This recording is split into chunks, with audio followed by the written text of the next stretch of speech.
If you're new to the channel, I'm Shayla. I'm a medical doctor as well as a plant-based personal chef. I love cooking flavorful, delicious meals that are also healthy. So let's get into it. Once it's boiling, that's when we add in about a tablespoon of the veggie bouillon. Stir that in. And we're gonna add in our macaroni now that it's boiling. Just let this come to a boil. And so while I'm waiting for pasta to boil, I'm gonna start on my roux. So this is the rest of the Miyoko's butter I have. Let that melt. Add a little bit of olive oil to that too. Now what I use as like my creamy sauce is actually this. Well, let me open it. It's butternut squash. It's already been roasted, kind of like how I did in my butternut squash video. If you haven't seen it, I'll put a link in the description. But it's already roasted, it's nice and pureed. And I'm gonna blend it, probably about a cup and a half there that I'm using. Let's do one more.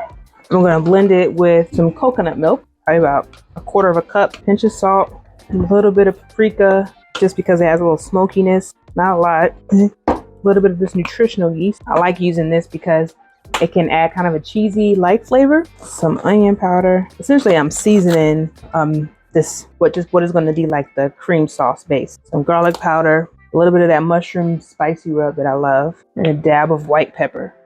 Okay, then we'll blend this up.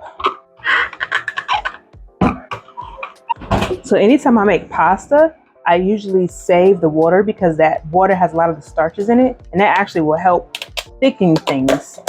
They call it liquid gold. I'm gonna pour a little bit of this pasta water in, and we'll save the rest in case you need it for later.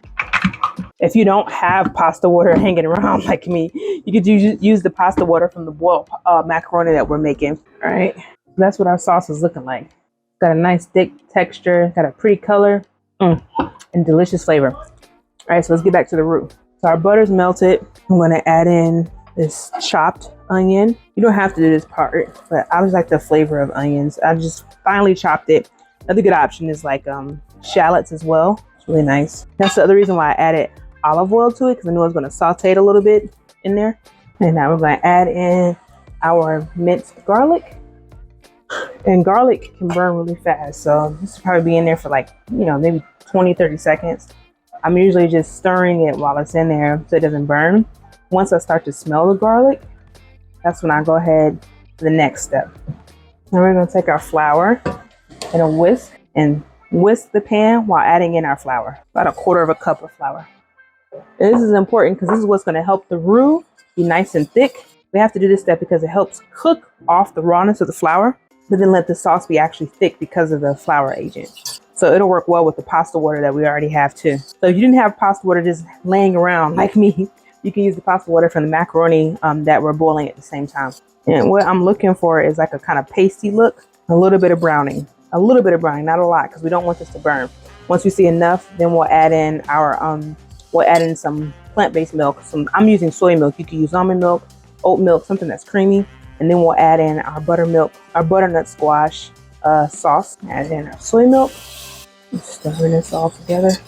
Turn on the heat a little bit because you don't want it to cook too fast.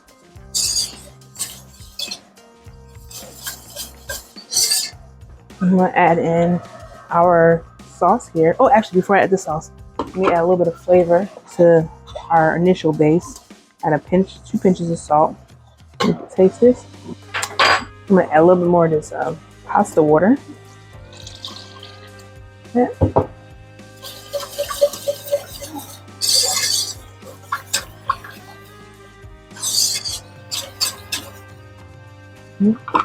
Now I'm going to add in our butternut squash mixture. Pour all that in there. The color is so pretty. And I didn't have to add anything to make it that color. I have seen some people add like turmeric powder. You just gotta be careful with turmeric powder because it can have a very strong taste if you add too much. I like this that you're using the natural color of the butternut squash to get that color creaminess too. So this is butternut squash cream sauce.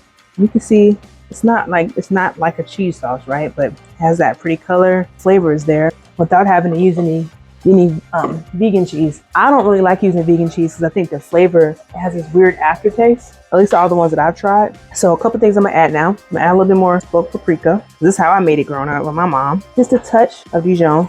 We're gonna stir that all together. Now about half of this, I'm gonna go ahead and add to a different pot because half of this is gonna be for my family and they eat cheese. Pasta now, our already cooked boiled pasta. See how thick that looks? Hear how cool this sounds? That sound, listen to that whoop.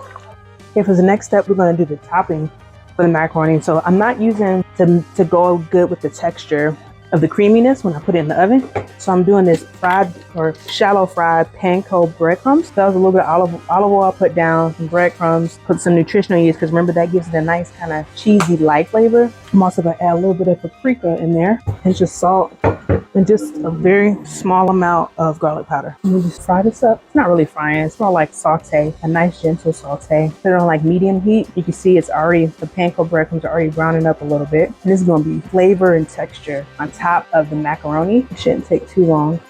A touch more olive oil. It almost gives a taste of like a Parmesan kind of taste because of the nutritional yeast and the paprika. Good. Turn that off. Now we're gonna put this in the pan and put that pan in the oven. Now I only made like a small portion because the other half of it I used my family for their macaroni and cheese. Now I'll put this in the oven for about 20 minutes. I'm gonna cover it first and then I'll uncover it and add the rest of the topping. Now yes, we know this is not your typical southern mac and cheese that we grew up with, but this is pretty good considering there's no processed cheese. And the main thing was the butternut squash and the panko breadcrumbs. That's so good. It's creamy from the butternut squash and crunchy from the panko breadcrumbs. It's very good. I think y'all like it. All right, these are our ingredients for our sweet potato cornbread. Of course, we got our pureed sweet potato. We're gonna also have some maple syrup, some plant-based milk, baking powder, melted coconut oil, vanilla extract, and then a combination of some savory ingredients, including cinnamon, basil, and onion, powder, paprika, garlic powder, some salt, and then 1 part cornmeal and 1 part flour.